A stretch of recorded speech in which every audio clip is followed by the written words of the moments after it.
Today, we're going to talk about behind the sign. Let's get into it.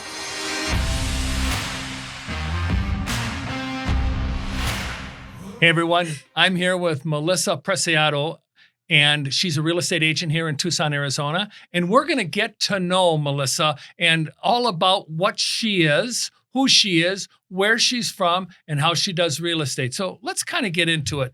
So welcome. We really appreciate you being here. Thank you. I appreciate being here. Yeah. Melissa, can you share with us, your journey into the real estate industry, how you got there, what motivated you to enter into this business? I find it fascinating that sometimes we talk with people and you think they got in it for one reason and it's totally the other way. So share with me the reason why. Absolutely. So I have been in Tucson for 30 years this July. Oh, wow. Yes.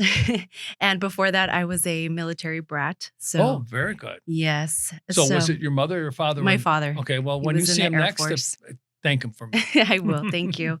And so we came to Tucson 30 years ago and just have been here and really love Tucson, actually. We came from Southern California and it was really green. And we came here and we were like, wow, there's so many cactuses. But when we moved here from California, my parents actually started a restaurant 30 years ago, and it's still there today. So wonderful. I thought that was going to be my primary career path. Mm-hmm. But then I got into the corporate world and started doing other things. But what led me into real estate was that I was going to make a ton of money with a flexible schedule and all the time in the world to do different activities. So, and you, like all of us, found out that's not the truth in real estate. Definitely not. So, I learned quickly. It's like, oh, okay, I actually have to go do things and call people and talk to people. So, I learned really quick with that. Wasn't it interesting? Because you thought you'd have your own time and your own schedule yeah. and you could set all that. And when you realized, wait a minute, I'm working for not one boss, but maybe 20 bosses or 30 bosses. And they all want a piece of my time, right? Absolutely. That's an eye-opening, isn't it? Oh, yeah, for sure. So tell me looking back, what's been one of the most pivotal moments in your life in real estate? I think there's so many pivotal points in real estate. I've heard many times, the only constant is change. Yeah. And that is absolutely true. I don't think I can pinpoint one particular time because there's just been so many, switching brokerages a couple of times and, being on a couple of teams. There's just been pivotal moments throughout my career that just, I'm here now. Interesting. I'll share one with you because this is kind of a back and forth thing. So I've been doing this for 47 years. I think I was probably in the business 5 or 6 years, and I'm at a closing waiting for the sellers to come, waiting for the sellers to come, waiting for the sellers to come. Finally, and this is before cell phones, so I went to the title company, used their landline to call the house, and the police answered the door. The couple got in a car accident and died at the wait of closing. No. Yeah. Oh, my gosh. So kind of crazy things that happen to us all, right? Oh, yeah, yeah. definitely. I've shared that story in a couple other podcasts, where just weird things happen. Wow. So, successes, challenges, we all have them in our industry, whether you're in for a year or whether you're in as long as I have or, even longer. What would you consider your biggest achievement in real estate? And what did you learn from that? What did that teach you?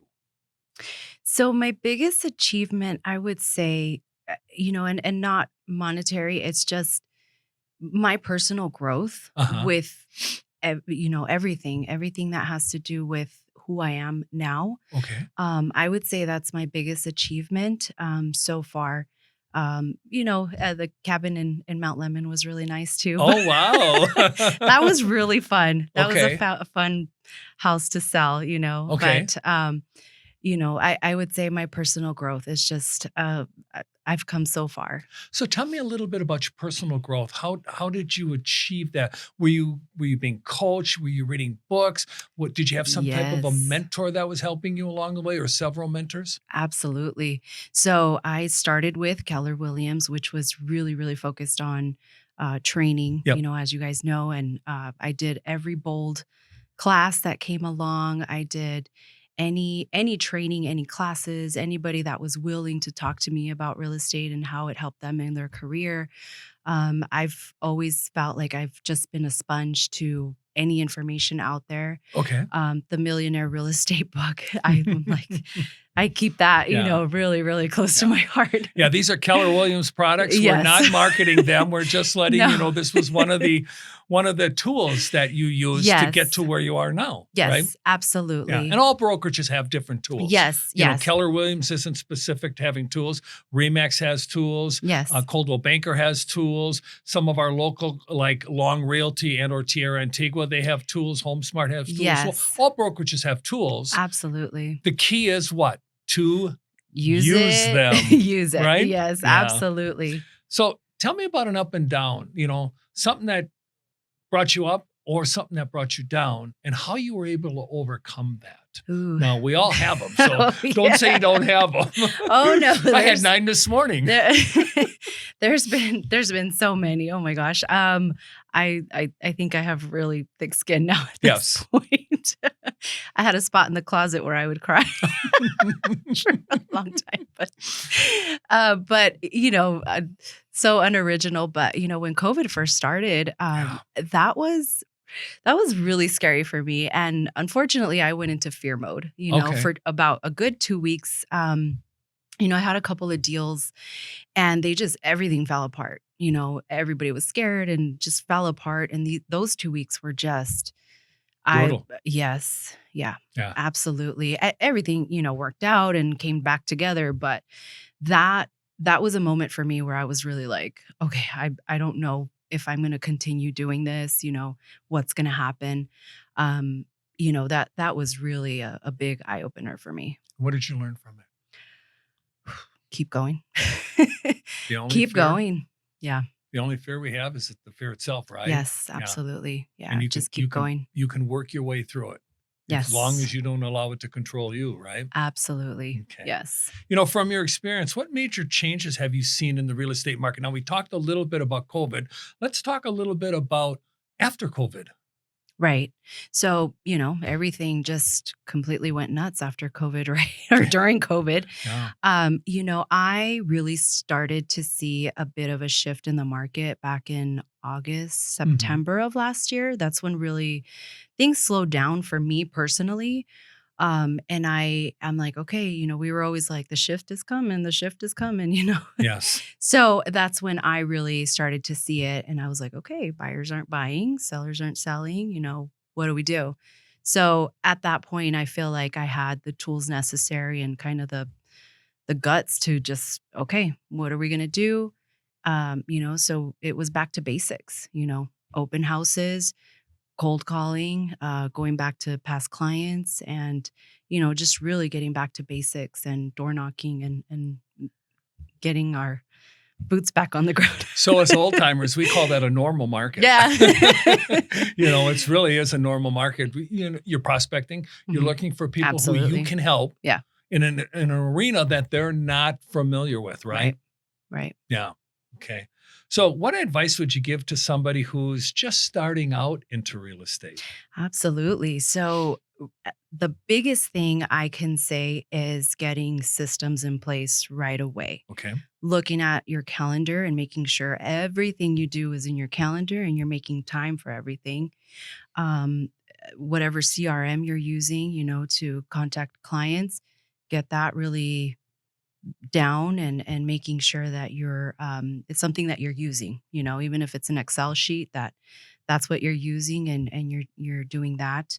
Another thing I would say is really looking at the contracts and reading them and understanding them and all of the disclosures and everything that goes along with it, because I've seen many times, where it's like, there'll be a deadline that was passed by, an agent or something. And it's like, it's in the contract, Yeah.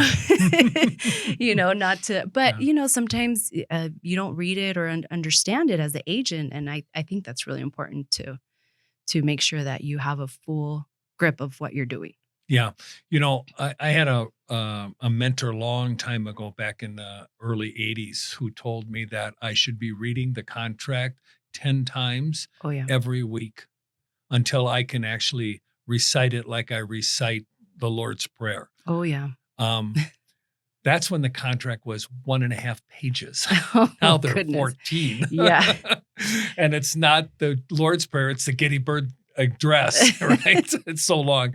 But it is true. There was a teacher that I recently went to a continuing ed class because we know we all have to continually Mhm. get educated on what's going on in the industry. We also have fair housing and stuff like that that we have to pay attention to, especially nowadays with all the protected classes and the way people live their lives are all different. We have to be very respectful of those people and honor, their lifestyles.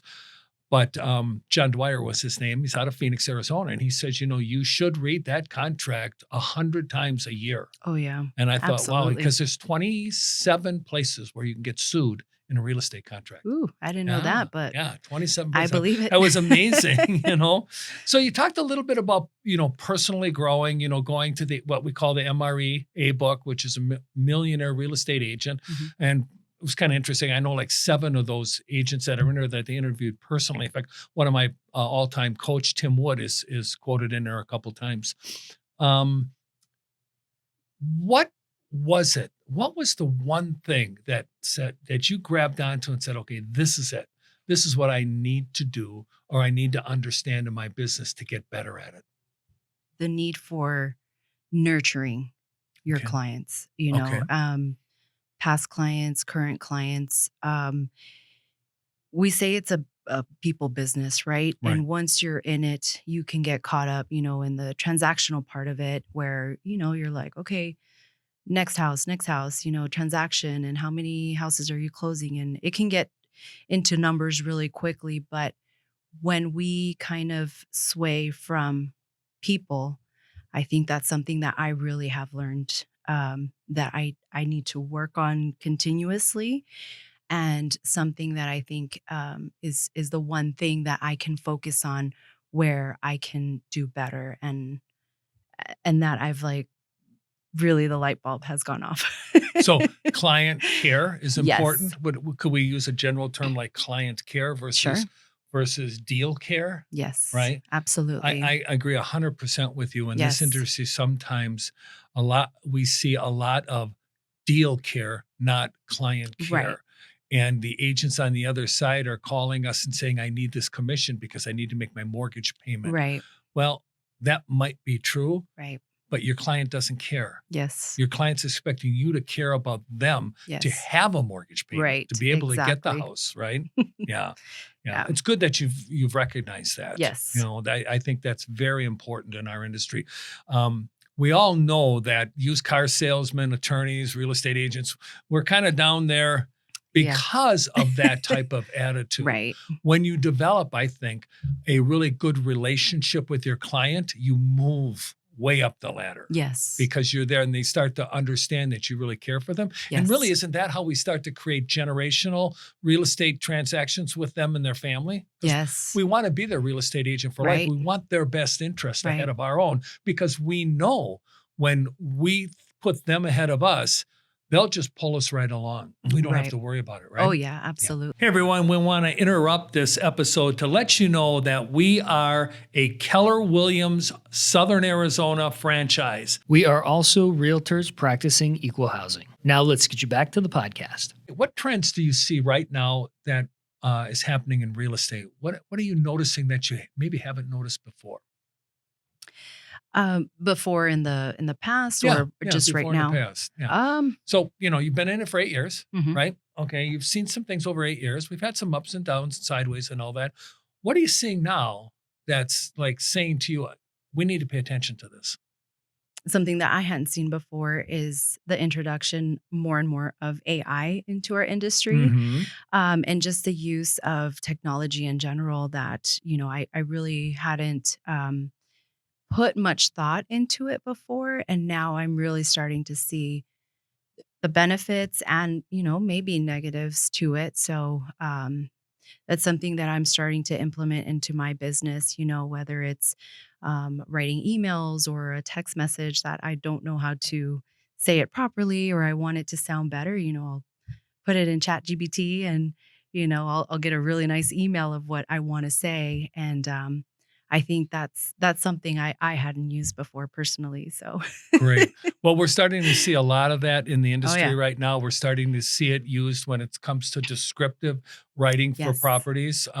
We're also starting to see it with AI generated people. Yes. So you'll be getting like emails, video emails, where it's not really the person, but it's the AI generated avatar. Oh, wow. Okay. See, So I we hadn't heard we of actually that. are working on that right Oh, now. wow. Yeah, we're Okay. generating that. So you Uh-huh. have the avatar built, Yeah. and then you type in whatever you want the avatar to say, and then it automatically says it. You don't Mm. have to be sitting in front of the camera. It's automatically being done. We're seeing a lot of that right now on what they Yeah. call, I think, deep fakes is what they're calling them Okay. right now in the industry, where it looks like somebody, but it really isn't that person. Hmm. It's artificially generated figure. So it's interesting you brought that up, because it's one of the things that we're exploring here on our team Mm. is the use of AI at a high level to give freedom to the agents so Yeah. they can go do other activities that benefit their clients while the AI is generating or at least looking for new business for them. Yes. Yeah. Okay. Yeah. So I got a question here. Where do you see the industry evolving in the next 10 years? Ooh, that's interesting. Yeah. um, I do see it a little bit going more technology based, right? Mhm. More maybe people might, and maybe like more of the millennial Yeah. generations, maybe just starting to focus more on, not looking, going to see houses in person, right? Where they can just watch the video of, the AI or the agent, posting that, to talk a little bit about the lawsuit that took place and is taking place in different other states. I think that's something that it's just a small disruptive in our industry. Mhm. Um, I feel like there are always people that are going to be taking advantage of people, and then they give a bad name to agents who are doing things correctly and who are not being pushy for commissions or anything like that. And I think people who truly know the value of a real estate agent will always be willing to pay commissions. Mhm. I don't see that will go away completely. It might change, but I don't see it going away completely. You know what I've seen, and I share this with people on our team, the agents on our team as the team lead. Um, you have to realize that you are the listing agent negotiating a salary in the form of a commission from a seller. And then you, as the agent, are making the decision to share your negotiated salary with another agent if they're willing to bring a buyer to the transaction. And unfortunately, so many real estate agents used to use the line, well, you're going to pay me this, but what are you going to pay the buyer's agent? It isn't the seller paying the buyer's agent, it's the seller paying you. You, as the agent, are making the decision Yeah. to pay the buyer's agent. Mhm. So, really, that falls on you, the amount of money that you want to share out of what you negotiated with the seller. And Right. unfortunately, so many agents aren't able to express it that way. They do the other, okay, well, I'm charging you 3%. What do you want to pay the buyer? Right. It shouldn't be, it should not be expressed that way. It should Right. be expressed as you are the listing agent. You're willing to share some of your negotiated salary with me if I'm willing to bring my buyer that I worked very hard to get to your transaction. Yeah. Absolutely. I hadn't heard it in that perspective, but That's yeah, that's absolutely. exactly what happens. And I Mhm. think if we express it that way, we're there's no trouble in the industry, Right. Right. And we all know sunlight is the best disinfectant, right? So disclose Yeah, everything. And absolutely. one of the things I'm sure you've seen over the last 8 years is the educated buyer and the educated Oh, seller, yes. because more and more information is readily available to them. Yes, you know, very with the much. internet. Okay. Mhm. So I'm going to switch a little bit here. I want to talk about collaboration because you said you were on a team or two. Um, as well as real estate, works as a individual, it also works in a team environment, right? A lot of times people will join teams for multiple reasons. Some of the reasons are, I hate the paperwork. I don't want to worry about compliance. I don't want to track all the dates. All I want to do is meet people, show them houses, help negotiate the contract, and then move on to another family to help Mhm. and let somebody else fill in the back end. Similar to like a brain surgeon. They're not giving you the anesthesiology. They're not Mhm. cleaning the operating tools. They're Yes. not putting the gowns on, right? Mhm. Um, tell me what was maybe one or two of the reasons why you chose to join a team versus being an individual agent. Sure. And everybody joins teams for different Right. reasons, right? Right. For me, I wanted more leverage. Okay. It's been something where I've always been very buyer heavy, Mhm. and I was scared of listings for a long time. And that's something I wanted to leverage. Yep. That's not something I wanted to do, and so that was one of the reasons I joined a team. Um, and another one is I need accountability. So, having Oh, guys, that's hilarious because that's so 99% of us. yeah, that's why I said Yeah. systems. Put it in your calendar. Yeah. But yes, so accountability.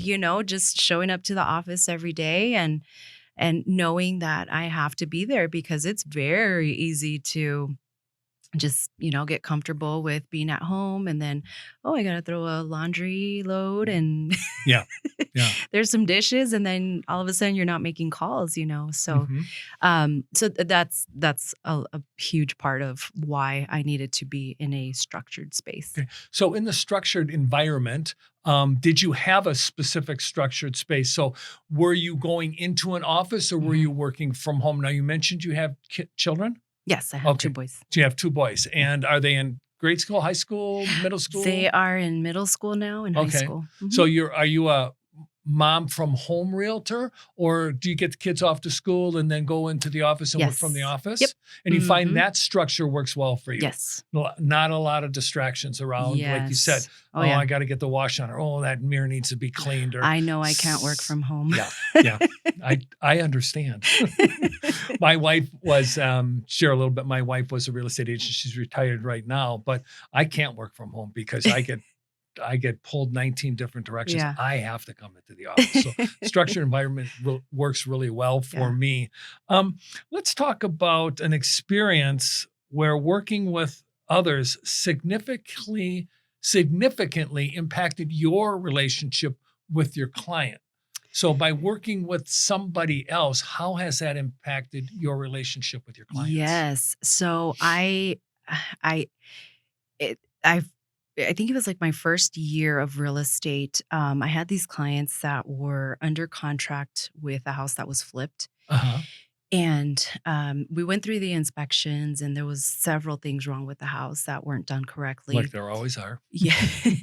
And the clients moved forward with buying the house. We went through the Binzer period, and they moved forward with the house. And then one day they called me after the inspection period, and they said, you know what, Melissa, we don't want the house. So they canceled and lost their earnest money deposit. I unfortunately at that point, there's not much you can do to recover that. But so we found another house. We were under contract with this particular investor that I had sold a couple of his houses already. And I just, let him know the situation. Well, they've had a bad experience with a flipped home and we had a good rapport. And then at closing, he actually gifted them a gift card with the same amount that they lost for their earnest money. Now So, that was a great thing to do. yes. Yeah, it made an impression on you. Oh, on me and my clients were so thankful and They were so happy, and that really improved my clients, my relationship with my clients. But I mean, with that investor, it's like amazing, with Yeah. working So it's together. almost, you can feel that that investor isn't in it just for the money. Mhm. There's human beings involved in Oh, these yeah. transactions. Excellent. Yeah. So let's talk about balancing of work, like our work life and personal perspectives. How do you balance your professional responsibilities with your personal life? In other words, what what sometimes is the toughest decision to make? Now you have two boys at home, Mhm. right?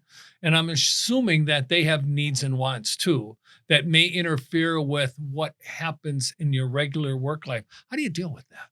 Yeah, and that was a huge lesson for me, because 8 years ago they were a lot smaller, Mm-hmm. and when I first started, I was really hungry for clients, and I wanted to be working all the time, and I made the mistake of canceling plans with them, in order to go meet a client to go show a house or something, and I don't know what coach or mentor at some point, said you have to keep your appointment with your children. That's the whole reason you're doing real estate, Yep. is to have, a life for them, for your family. And that was a huge eye opener, And the perspective they gave me was you're not going to cancel an appointment with one client to go to an appointment with another client. Why would you do that with your kids?